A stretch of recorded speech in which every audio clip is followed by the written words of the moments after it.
नमस्कार, मी आहे गाथाची आई। मी आता 2 दिवसापूर्वी जेजुरीला गेले होते। मला खूप साऱ्या कमेंट्स आल्या की एवढं छोटं बाळ घेऊन कशी गड चढली, त्रास दिला नाही ना, गडाला नक्की किती पायऱ्या आहेत।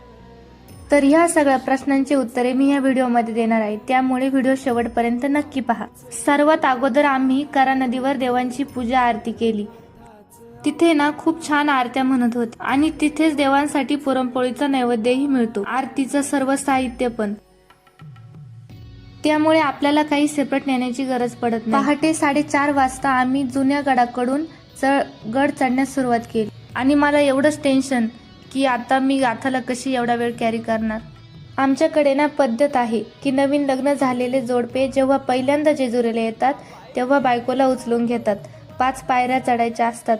आमच्या सोबत एक नवीन लग्न झालेले जोडपे होते आणि मग काय, त्यांनी पण ती प्रथा पूर्ण केली।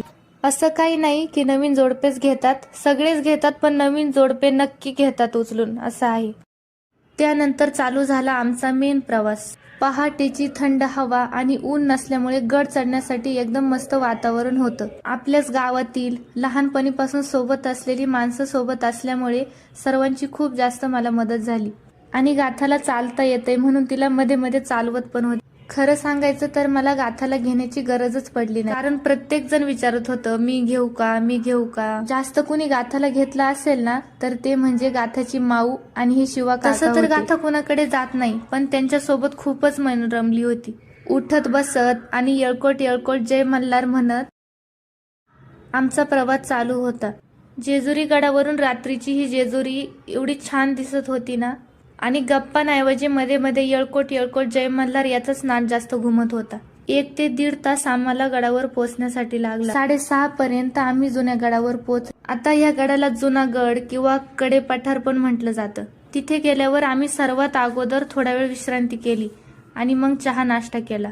आम्ही जेव्हा गडावर पोहोचलो तोपर्यंत दिवस उजाडलेलाच नव्हता आणि मग सर्वांनी तळी भरण्यासाठी भंडारा घेतला, खोबरं घेतलं। त्यात आम्हाला मध्ये मध्ये ओळखीचे नातेवाईक माणसं भेटतच होते। दर्शनाच्या बारीसाठी जास्त गर्दी नसल्यामुळे आम्ही बारीला लागूनच दर्शन घेतलं आणि मग नंतर तिथेच तळी भरली। तिथे गेल्यावर सगळे लोक हे भंडारा हवेत उधळत होते, तर त्यामुळेच तर सोन्याची जेजुरी म्हणतात। गाथाला मी जास्त भंडाऱ्यात नेलं नाही, कारण की मला शंका होती की तिला भंडाऱ्याचा त्रास होतो की काय। जास्त लांब व्हिडिओ पाहण्याचा कंटाळा येतो म्हणून मी लवकरच पार्ट 2 पण शेअर करेल। पार्ट 2 बघण्यासाठी चॅनलला लवकर सबस्क्राईब करा आणि व्हिडिओला नक्की लाईक करा।